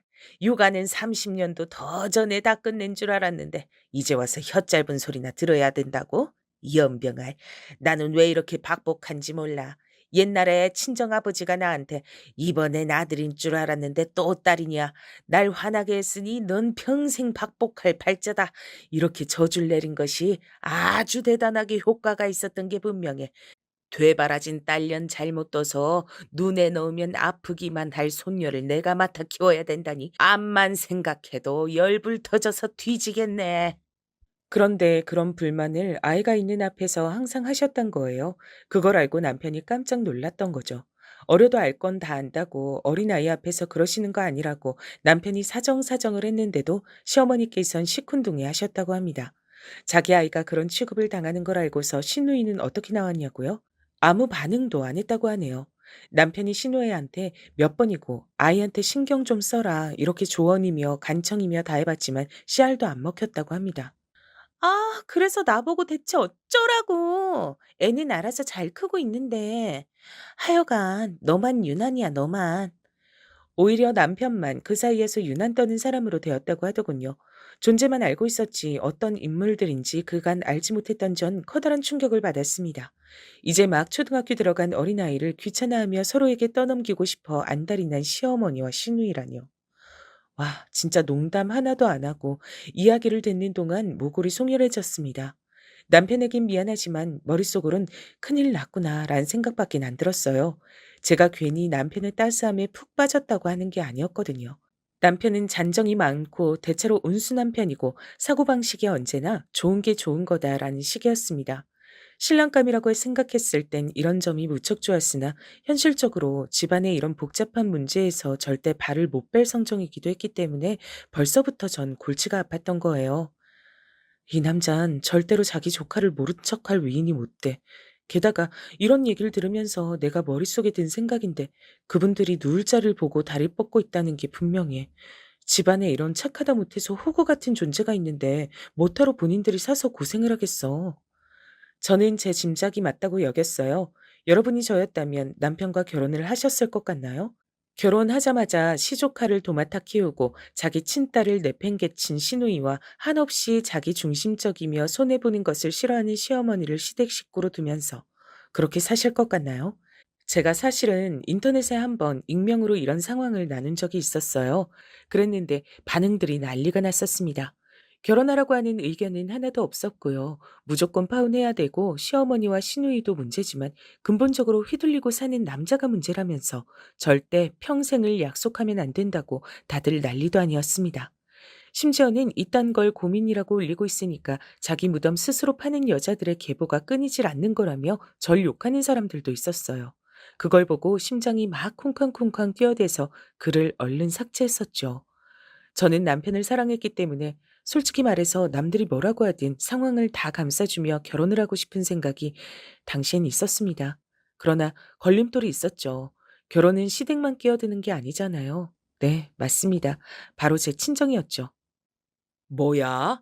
재혼 때문에 그게 욕심이 나서 자기 친자식을 외면해? 게다가 자기 하나뿐인 어린 손녀를 키우기가 싫어서 이제 장가드는 아들에게 떠넘기려 한다고? 모전 여전이네. 세상에 천지에 그런 천박한 집안은 내가 또 처음 보는구나. 민정아, 나는 너를 그런 집안으론 시집 못 보낸다. 차라리 평생 나하고 네 엄마 곁에서 꼭 붙어 살지 그러냐. 굳이 왜 그런 곳하고 연을 맺으려 해. 남들은 가진 수를 써서라도 피할 수 있다면 피하고 싶은 집안일 텐데 부디 어리석은 선택은 하지 마라. 아버지께서 그렇게 말씀하실 줄 알았어요. 되도록 그 집안 사정을 순화해서 표현을 한다고 해봤지만 아버지께선 역시 딱 그렇게 꿰뚫어 보시네요. 아버지, 저도 머리로는 이 결혼 안 해야 된다고 생각하는데 가슴으론 그 사람 저버리기가 힘들어요. 저 그 사람 많이 사랑하나 봐요. 친정 아버지께서 단호하게 반대 의사를 밝히셨을 때 전 그 앞에서 못나게도 눈물을 보였었죠. 옆에선 엄마께서 차마 말씀도 못 얹으시고 한숨만 푹푹 내쉬고 계셨습니다. 제 친정이 아주 넉넉한 형편은 아니었으나 그런대로 괜찮게 사는 수준이었어요. 우여곡절도 있었죠. 제가 초등학교를 들어가기 직전 친정 부모님께서 아주 절친하게 지내오셨던 지인 부부를 위해 보증을 잘못 서셨다가 빚더미에 앉으셨거든요. 그 당사자들은 이미 야반도주를 한 지 오래였고 친정 부모님께선 애가 끓는 심정으로 차라리 그만 살까 이런 얘기도 많이 하셨었습니다. 어린 나이에도 전 그런 분위기를 다 읽었고 언제든지 부모님께서 이 세상을 떠나실 수도 있다고 생각했었기에 효녀처럼 굴려고 엄청나게 노력했었어요. 학교에서 힘든 일이 있어도 매번 집에 와선 해맑게 웃었죠. 누가 시키지도 않았는데 집안일을 도맡아서 했고 남동생을 돌보는 것도 제가 다 했습니다. 나이보다 이렇게 철이 들어버렸어요. 양가 친척들은 절 향해서 집안 사정은 어려워졌어도 여긴 첫째가 의젓하니 다행이다 이렇게 말을 해주셨죠. 저는 제가 그런 칭찬을 들으면 들을수록 부모님께서 그만 살고 싶어 하시던 마음을 접게 될 거라고 여겼어요. 그래서 무엇이든 열심히 했답니다. 착하고 의젓하고 똑똑하고 슬기롭다는 그런 칭찬을 받고 싶어서 환장한 아이였어요. 자라면서 제가 그래도 보람을 계속 느꼈던 것은 엄마께서 마음씨가 따뜻한 분이셨기 때문입니다. 한때나마 토끼 같은 자식들을 두고 그만 살고 싶어 하셨던 걸 후회하신 것인지 저희 남매를 애달프게 보실 때가 많았고 시간이 흐를수록 더욱 굳건해져만 가셨던 분이셨죠. 그런 친정 엄마를 보며 저도 열심히 따라갔죠. 내가 더 노력하면 돼. 부모님 속을 썩이지 않는 딸이 되면 우리 가족에게 도움되는 길일 거야. 뭐든 깨부리지 말고 열심히 하자. 징징거리면 안 돼. 부모님께선 첫째인 제가 남동생보다 더 마음고생하며 사는 것 같다고 미안해 하셨지만 전 그렇게 여기지 않았습니다. 제가 마땅히 해야 할 일이라고 생각하며 집안일을 언제나 도맡아 했어요. 돈을 버시느라 바쁘고 힘드신 부모님보다 제가 더 피곤하다는 건 말이 안 됐으니까요. 부끄럽게도 전 공부와 큰 인연이 없었습니다. 대신 남동생이 공부머리가 괜찮은 편이었어요. 그걸 제가 중학교 3학년을 지나던 때에 알아차렸고, 그때 마침 저희 친정집이 서서히 가세라는 것이 좋아지고 있을 무렵이었어요. 부모님께 진지하게 말씀을 드려서 저는 학원 한 개를 안 다녔으나 남동생만은 학업적으로 부족함 없이 모든 지원을 받을 수 있도록 했습니다. 부모님도 남동생도 저에게 미안함을 가지고 있었으나 그럴 필요가 없었던 것 같아요. 결과적으로 그게 맞는 선택이었거든요. 자랑스럽게도 제 남동생은 명문대로 꼽히는 곳에 들어갔답니다. 일이 풀리려면 어떻게든 다 풀리게 되어 있었던 건지 저는 직장운이 좋은 편이었죠. 부모님께선 옛날 한때는 정말 눈앞이 깜깜해서 앞으로 어찌 사나 싶었건만 열심히 버티고 살다 보니 이런 날도 왔다며 무척이나 기뻐하셨습니다. 너무 스트레스를 크게 받고 사셨던 것, 그리고 무리해서 돈을 버시려다 보니 건강 관리에 미흡하셨던 것, 이런 것 때문에 아버지께선 병원 신세를 몇 번 지셨어요. 남동생이 탄탄한 중견기업에 들어간 뒤였기 때문에 병원비 쪽으로 걱정은 안 됐지만, 이러다 갑자기 건강이 확 나빠질까봐 그게 걱정이 되더군요. 아무리 나이가 들었어도 사회인이어도 부모님이 떠나실까봐 두렵다는 것은 쉽사리 사라지지가 않더라고요. 그래서 제가 개인적으로 너무 힘든 일이 생겼을 때 친정집에는 말을 하지 못했어요. 강박적으로 효녀가 되어야 한다는 그 사명감이 아직도 절 사로잡고 있는 모양이었습니다. 그 힘든 시기에 만났던 사람이 남편이었으니 제가 어떻게 남편의 손을 쉽게 놓을 수 있었겠나요? 분명 연애할 때까지만 해도 부모님께선 결혼 찬성이라고 그러셨던 분들이었기 때문에 더욱더 친정 부모님의 태도 변화가, 그 냉정한 반대가 미치게 속상했습니다. 이런 저를 향해서 남동생은 쓴소리를 날렸었죠. 누나가 지금 생각 잘못하고 있는 거야. 진짜로 속상한 사람은 누나가 아니라 우리 부모님이야. 밖에 나가서 길 가는 사람 아무나 붙잡고 물어봐라. 이런 상황에서 자식 결혼을 반대 안 할 사람이 있는가 없는가. 열이면 열, 전부 다 반대할 거야. 반대하실 상황이라는 걸 누가 몰라서 이러는 줄 알아? 나도 알아. 아니까 더 속상한 거잖아. 이러지도 못하겠고 저러지도 못하겠어. 그러니까 너까지 나를 더 머리 아프게 만들지 마. 누나는 나한테 그냥 누나일 뿐만 아니라 어릴 땐 마치 엄마 같은 존재였어. 누나가 나 삼시세끼 밥도 다 차려줬었잖아. 내가 이 다음에 커서 누나한테 은혜 다 갚아줘야겠다는 생각으로 공부 더 열심히 했던 사람인데, 이런 내가 누나가 불행한 결혼을 하겠다는 걸 그저 두고만 봐야겠어? 지금 감정이 앞서서 사리분별이 안 되는 모양인데 이 결혼 하겠다는 거 진짜 바보 같은 짓이야. 남동생이 그렇게까지 말을 하니까 결혼에 대한 자신이 없어지더라고요. 친정 식구들의 반대를 뒤로하고 결혼해봤자 행복할 수 있을까 싶었고요. 특히 엄마께서 이렇게 말씀하셨을 때 제가 숙연해지고 말았습니다. 상황이 어떻든 조건이 어떻든 나는 웬만하면 우리 민정이 뜻을 존중해주고 싶어. 우리 딸이 얼마나 현명한지 내가 너무 잘 아니까. 근데 결혼하자마자 시조카 맡아서 키우게 될지 모른다니까 그건 너무 힘들어 배서 선뜻 이 결혼을 하라고 응원해 주기가 망설여지는구나. 사랑하는 엄마의 눈에서 눈물이 나게 할 순 없었습니다. 저는 그런 불효녀가 될 수 없어서 대신 사랑하는 남자의 눈에서 눈물이 나는 걸 볼 수밖에 없었던 거예요. 결국은 파혼을 했어요.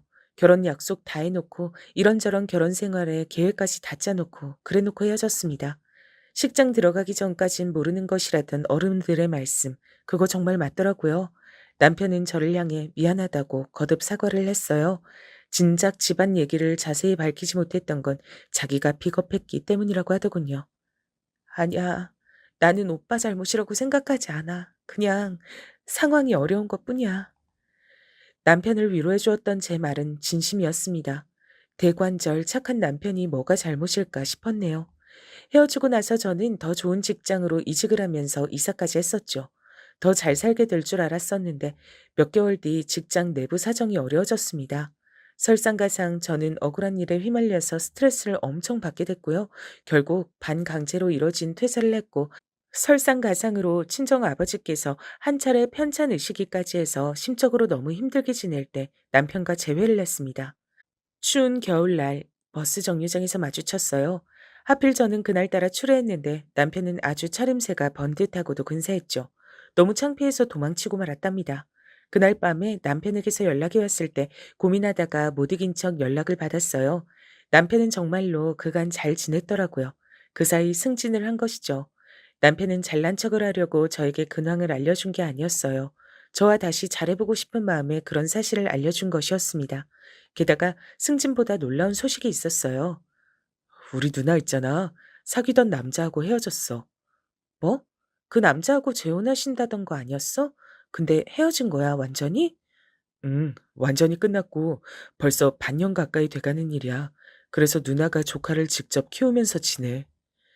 시누이의 재혼이 완전히 없던 일이 되었고 시댁에선 시어머니와 함께 시조카를 키우고 있는 모양이었습니다. 일이 이렇게 풀리다니 너무나도 잘된 일이었죠. 그래서 여전히 저밖에 없다고 하는 남편에게 흔들렸고 이번엔 친정 식구들도 반대를 하지 않았습니다.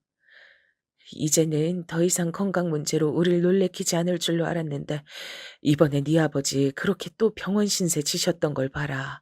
사람 일은 어떻게 될지 모르는 거나 싶어. 크게 욕심부리지 않고 네가 결혼해서 얼른 잘 사는 모습이나 보는 게 인생의 소소한 행복이 아닐까 싶다. 친정엄마께선 눈물을 글썽거리며 말씀하셨습니다. 아버지께서 또 한 차례 편찮으셨던 일로 마음이 너무 쓰이신 모양이었죠. 저는 이렇게 된 이상 남편과 결혼해서 행복하게 사는 모습을 보여드리는 게 최고라는 생각을 했습니다. 남동생이 저희 부부를 위해 당시 최신형이었던 냉장고와 세탁기를 사주었어요. 톱스타가 TV 광고를 하는 제품들이었는데 시누이가 보자마자 한마디 하더라고요. 와, 이런 건 진짜 부잣집들이나 쓰는 거 아닌가? 난 TV에서만 봤지 실제로 이렇게 좋은 걸 쓰는 집은 처음 봤네. 제 동생이 하나뿐인 누나 결혼한답시고 무리를 좀 했어요. 너무 고맙고 미안하더라고요.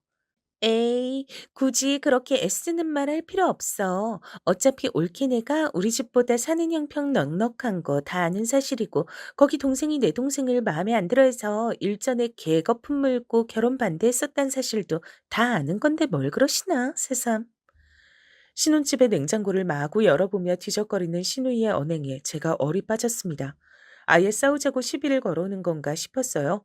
근데 시누이가 혼자 놀러 왔던 게 아니라 아이를 데려온 것이었기 때문에 제가 꾹 참은 것이었죠. 어린아이 앞에서 어른들의 안 좋은 모습을 보여주긴 싫었거든요. 시조카가 얼마나 눈칫밥 먹는 환경에서 자라왔는지 익히 짐작하고도 남는 저였습니다.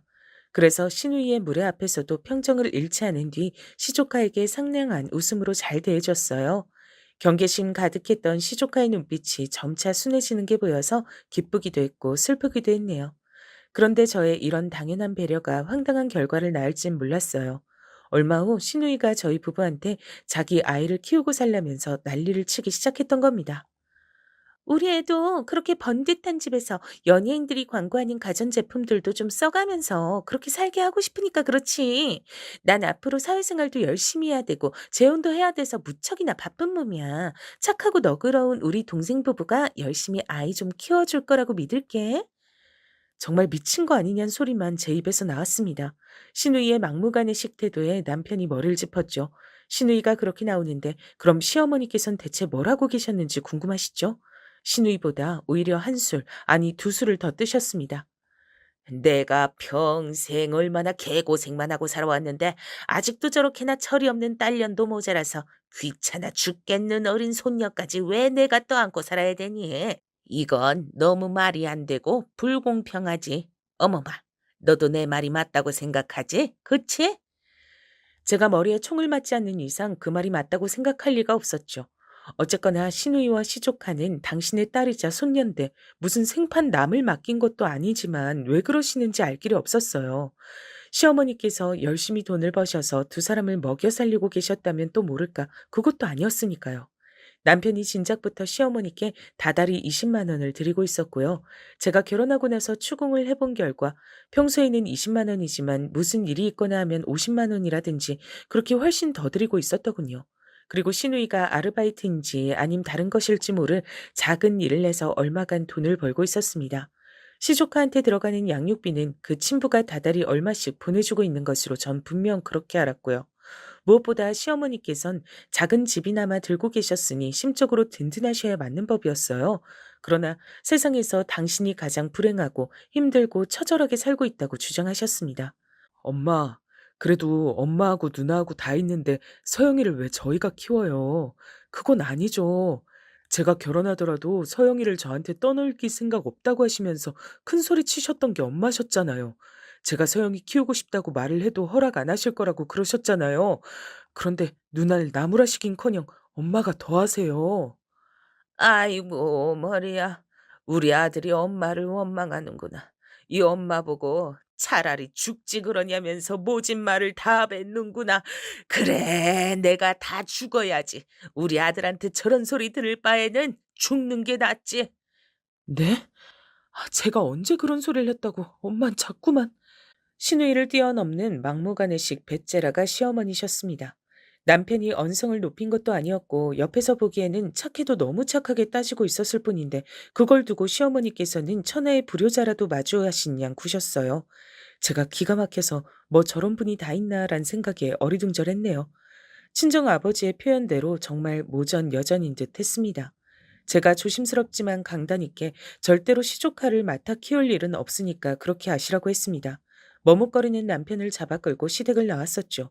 순둥이 남편은 자기가 시어머니의 기분을 너무 상하게 한 건 아닌지 그걸 또 걱정하더라고요. 에휴, 그런 엄마한테서 이런 순한 아들이 나왔다는 게 믿어지지가 않았네요. 개판 5분 전인 시어머니와 시누이 합작 공격을 받고 나니까 대체 시아버진 어떤 분이셨을지 궁금해졌습니다. 남편에게선 별로 특별하게 들은 게 없었거든요. 근데 제가 얼마 후에 시누이를 통해서 시아버지 얘기를 듣게 됐습니다. 왜 시누이를 만났는가 하면 시어머니께서 애 키우기 싫으면 성의 표시라도 해라 이러면서 저희 부부에게 과한 용돈을 요구하셨기 때문이에요. 다달이 100만 원씩 달라고 하셨습니다. 남편은 한숨을 쉬었고 전 상대할 가치도 없다고 여겨졌죠. 무시했더니 시누이가 절 따로 찾아온 거예요. 돈 좀 보태주고 사는 게 그렇게 어려울 일이냐며 저를 냉혈한으로 몰아가더군요.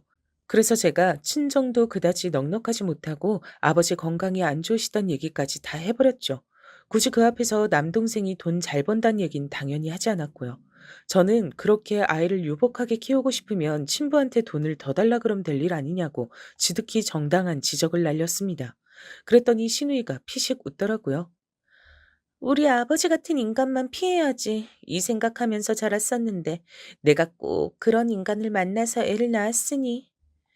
저희 부부가 간단하게 올린 결혼식에도 참석하지 않으신 시아버지셨습니다. 다만 결혼 소식을 전해드리려고 남편과 저 단둘이서만 시아버지를 다른 지역에서 가서 뵀어요.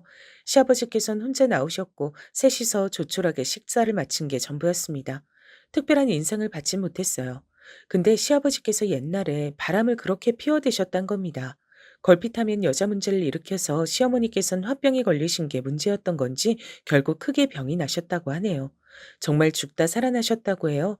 간신히 회복하신 이후로 시어머니께선 크게 변하셨고 한 번 사는 인생 나를 위해 살겠다는 말을 입에 달고 사시더니 어느 날 작정을 하시고서 시아버지께 선언을 하셨다고 합니다. 속 시원하게 이혼해 줄 테니까 나한테 재산 떼줘요. 자식 새끼들 내가 내 배불러서 낳았고 내가 애써서 키웠으니까 나는 재산을 받을 권리가 있고도 남지. 안 그래요? 당신이 양심이란 게 있거든. 나한테 재산을 주고 가야지. 뭐? 재산? 이날 이때까지 결혼하고 나서 본인 손으로 10원 한 장 안 벌어본 옆엔 내가 뭔 재산으로 누네? 인생을 너무 쉽게 살려고 하는 거 아니야?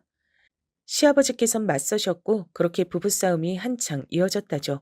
그때가 남편이 한창 사춘기 중학생이었다는데 말이에요. 부모란 사람들이 자식들을 배려할 줄 몰랐던 듯 싶습니다. 그러다가 결국 두 분이 이혼을 하셨어요. 시부모님의 이혼 사실은 진작 알았던 것이었기에 당연히 이 대목에서 놀라진 않았지만 다음 대목에서 제가 눈이 뒤집어질 만큼 놀라고 말았습니다. 습관적으로 바람을 피우셨던 시아버지 대신 당연한 수순으로 시어머니께서 자식들을 키우시는 것으로 정리가 됐는데요. 그러고 나서 정말 황당하게도 시어머니께서 남편을 버리셨던 겁니다. 세상에, 중학교 3학년짜리를 정식으로 살 집으로 이사 가기 전에 잠깐만 살자면서 웬 작은 원룸을 구해다가 며칠 지낸 지 얼마 안 됐을 때 시어머니께서 야반도주를 하셨던 겁니다. 남편은 영문도 모른 채로 혼자 남겨졌고요. 그때 시누이는 20살 성인이었는데 대학을 안 다녔기 때문에 자유롭게 방황이나 하면서 가족들과 연락도 안 하고 혼자서 이 남자 저 남자 만나고 살았었다네요. 아버지께서 이 집안을 두고 하셨던 표현이 딱 맞았어. 이런 천박한 집안을 다 봤나? 미친 거 아니야? 어떻게 중학교 3학년짜리를 혼자 두고 아무도 책임을 안 질 수가 있어? 완전히 제정신들이 아니었습니다. 너무 놀라웠고 소름이 끼칠 정도였어요.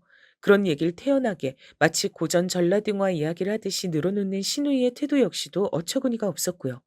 남편은 혼자서 아등바등 버티고 살아왔던 겁니다. 시어머니께선 혼자서 유유자적하게 잘 지내셨고요.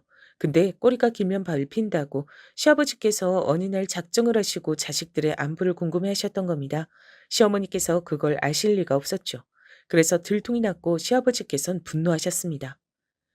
내 핏줄을 위해서 돈을 보내줬던 건데 여태까지 날 속였어? 내가 정 하나 남지 않은 당신 좋으라고 당신 쓰라고 돈을 보내줬던 건 줄 알아? 가만 안 둬. 죽여버리겠어. 그러자 시어머니께선 혼비백산하여 사방팔방으로 자식들을 찾기 시작하셨죠.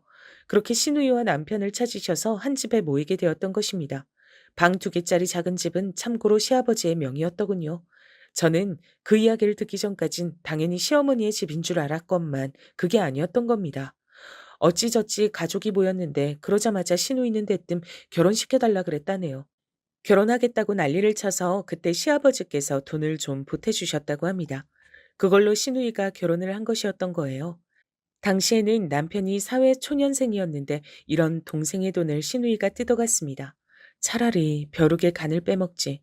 근데 그 모습을 보면서 시어머니께선 아, 내가 앞으로 내 아들한테 빨대를 꽂고 살면 되겠구나 하는 깨달음을 얻으셨던 겁니다.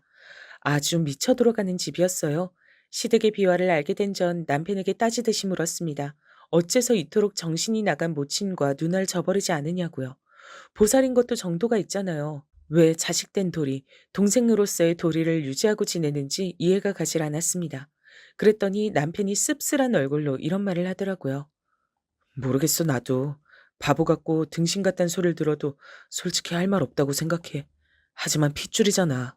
엄만 날 세상에 태어나게 해주신 분이잖아. 날 버리고 떠나셨을 땐 세상이 무너지는 줄 알았고 가슴속에 증오만 가득했었어. 하지만 시간을 넣어 다시 엄마랑 함께하게 됐을 때 깨달은 점은 그건 증오였을 뿐만 아니라 애정이 동반된 애증이었단 사실이야.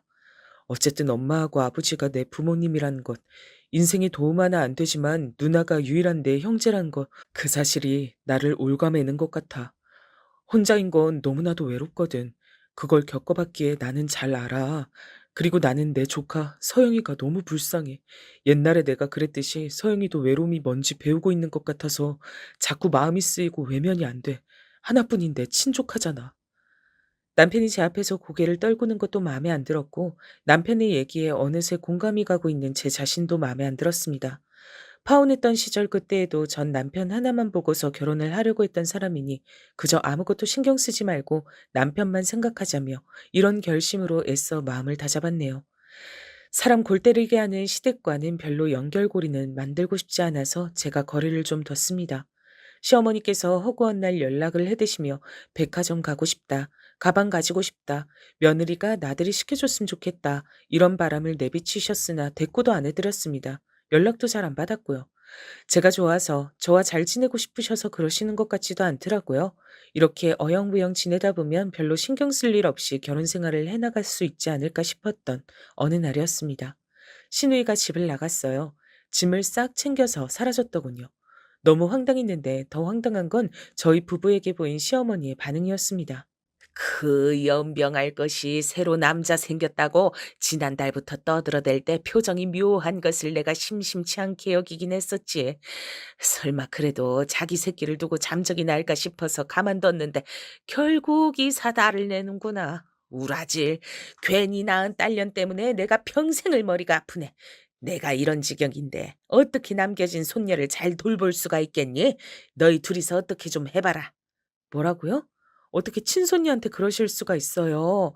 여태까지 한 집에서 같이 살아온 어린 손녀한테 일말의 정도 없으신 건가요? 정으로 키우기엔 세상이 너무 냉정하구나. 너희가 못 키우겠다고 한다면 내가 키우기야 하겠지만 그럴 경우엔 매달 적어도 100만 원 이상씩은 너희가 꼭 보내줘야 내가 차질 없이 애를 키울 수가 있어.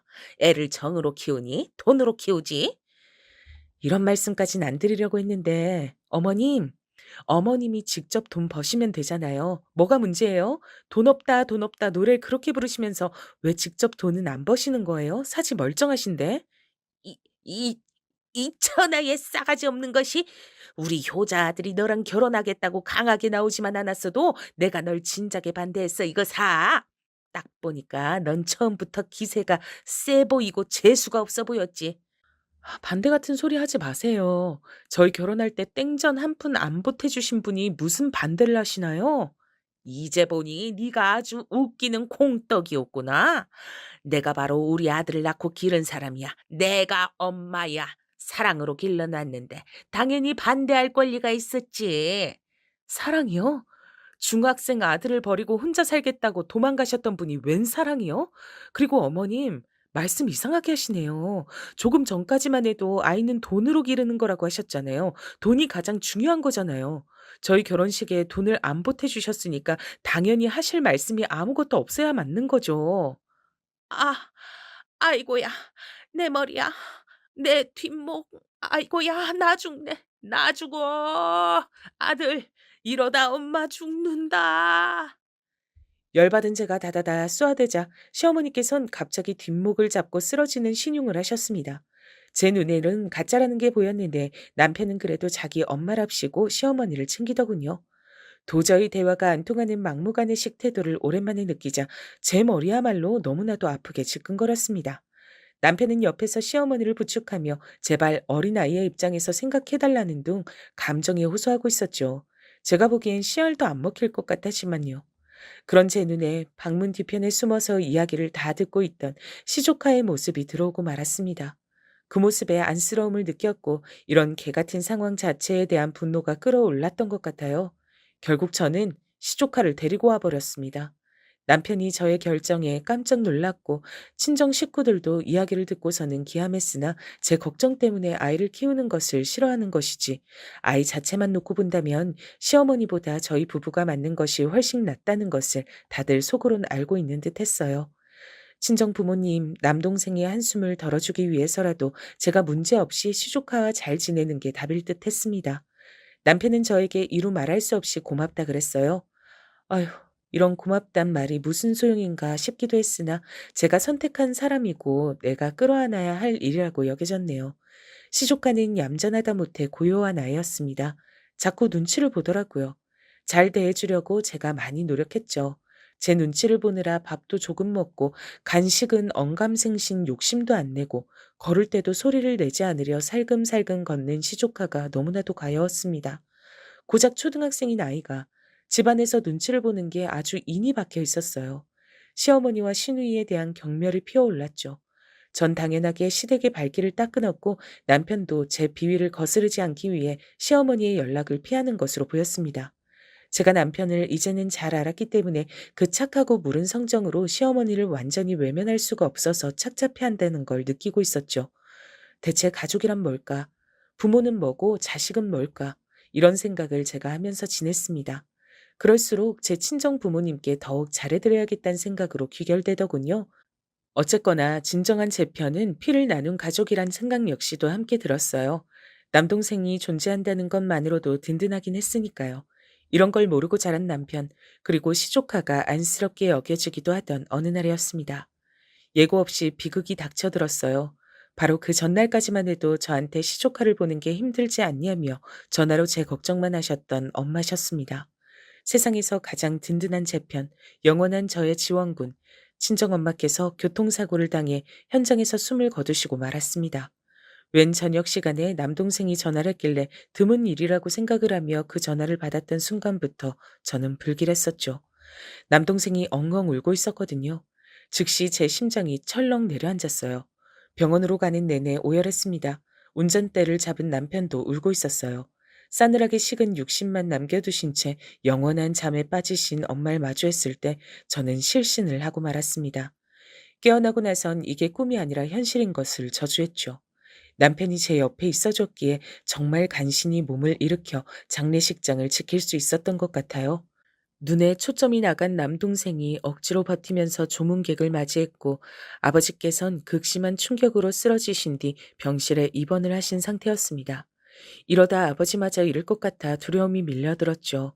남동생이 억지로 버티는 모습을 보면서 저도 힘을 냈고 눈도 붙이지 않은 채로 동분서주하며 장례식장을 지키고 집에 들러서 시조카를 챙기고 세면도구 같은 걸 바리바리 가져다 준 남편을 보며 감동했습니다. 어찌됐든 이 남자와 결혼하길 잘했다고 엄마께서도 하늘에서 그렇게 여기고 계실 거라 그렇게 생각하던 바로 그때였습니다. 사람 팔자가 정말 모를 일이다.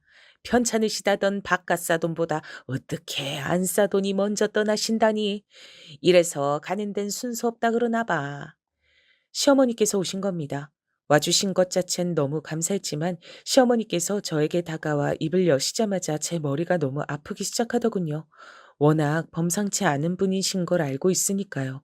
그리고 전 시어머니를 상대할 여력이 조금도 없었습니다. 고통스러운 슬픔 속에 저 자신 하나를 간신히 붙잡고 있는 형국인데 시어머니께서 무슨 헛소리를 하시든 제가 이겨낼 수 있는 때가 아니었기에 제발 그냥 조용히 가주십사 싶었죠.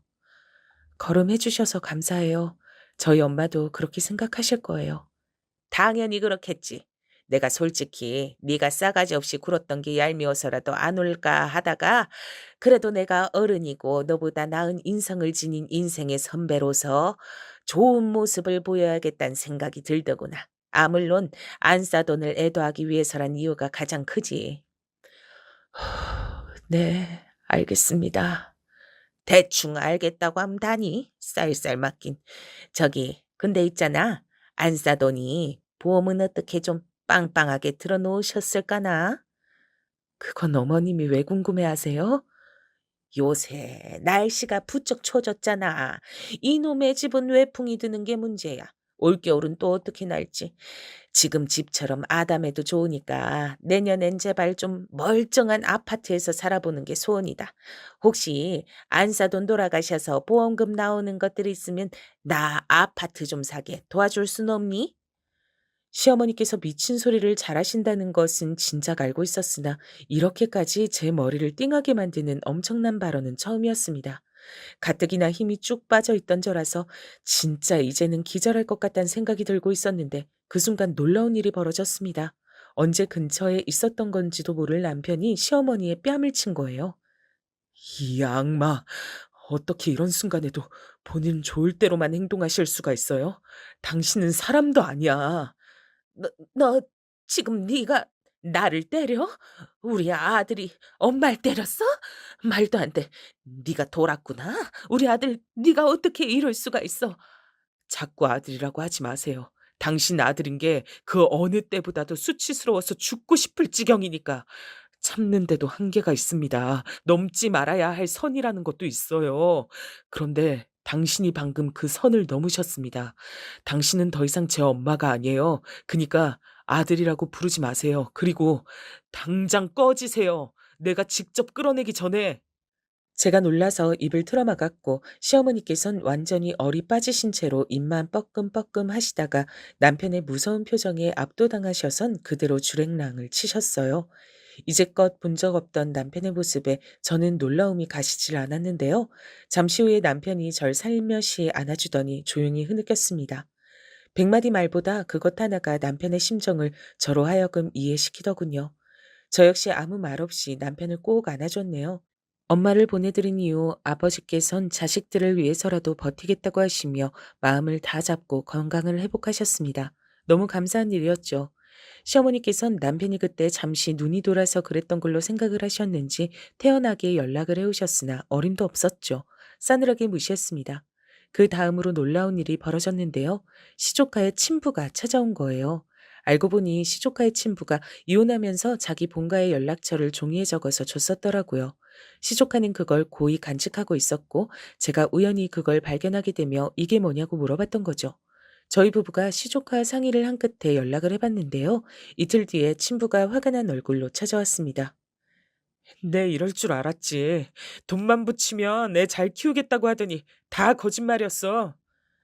신우에게 돈을 보내는 걸 끊겠다고 하더군요.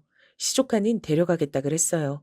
재혼한 상태였고 어린 딸을 새로 낳았는데 아들이 아니고 딸이라면 같이 키워도 되겠다며 시조카를 데리고 오는 걸 이미 집안 사람들에게 다 동의를 받았다 그랬습니다. 얼떨결에 시조카를 내어준 저희 부부는 불안에 떨었으나 천만다행히도 시조카는 그 집에서 적응을 잘했습니다. 아빠보다 오히려 아줌마가 더 상냥해요. 그리고 동생이 엄청 귀여워요. 앞으로 제 친동생 삼아도 된다 그랬어요. 신이 난 시조카의 목소리에 안심이 됐죠. 그리고 저희 부부는 시아버지께 연락을 했습니다. 모든 상황을 다 말씀드리자 예상대로 크게 분노하시더군요. 시어머니를 가만히 안 두겠다고 하시길래 제가 묘책을 드렸습니다. 그건 바로 더 괜찮은 집을 구해준다는 명목으로 지금 집에서 시어머니를 나오시게 만든 뒤 그 집을 팔아버리는 것이었어요. 그 집은 어쨌든 시아버지의 명의였으니까요. 작은 아파트를 새로 얻어주겠다는 시아버지의 제안을 의심 없이 기쁘게 받아들이신 시어머니는 원룸으로 들어가셨습니다. 왜 자꾸 전화하세요? 이번이 전화 받는 건 마지막이에요. 아예 차단할 겁니다. 이 싸가지 없는 며느리야. 우리 효자 아들을 변심시켜서 네 입맛대로 데리고 사니 즐거우니? 그래, 즐겁게 살아라. 나는 훨씬 더 즐겁게 살 테니까. 제가 피식 웃으면서 전화를 끊었고 번호를 차단했어요. 진작에 남편의 휴대폰에선 시댁과 관련된 각종 번호들을 다 차단한 지 오래였고요. 얼마 뒤 시아버지께선 그 집을 처분하셨습니다. 그리고 시어머니에겐 연락 두절을 선사하셨죠. 시어머니께 남은 것이라곤 이제 원룸 보증금 500만 원이 다였습니다. 눈물로 절규하시며 난리를 치셔봤자 아무 소용이 없었어요. 그 곁엔 아무도 남아있지 않았으니까요. 돌아올 곳을 잃어버린 신우이 역시도 처지는 마찬가지였습니다. 남편은 더 이상 자기 가족들을 거들떠보지도 않았어요. 그리고 친정 아버지께 열과 성을 다하는 사이가 되었답니다. 그 덕분인지 아버지께선 지금까지 건강 문제 없이 평탄하게 잘 지내고 계시고요. 남편이 가끔은 저보다도 제 동생과 더욱 사이가 좋아 보일 정도로 행복한 가족의 모습을 이어가고 있네요.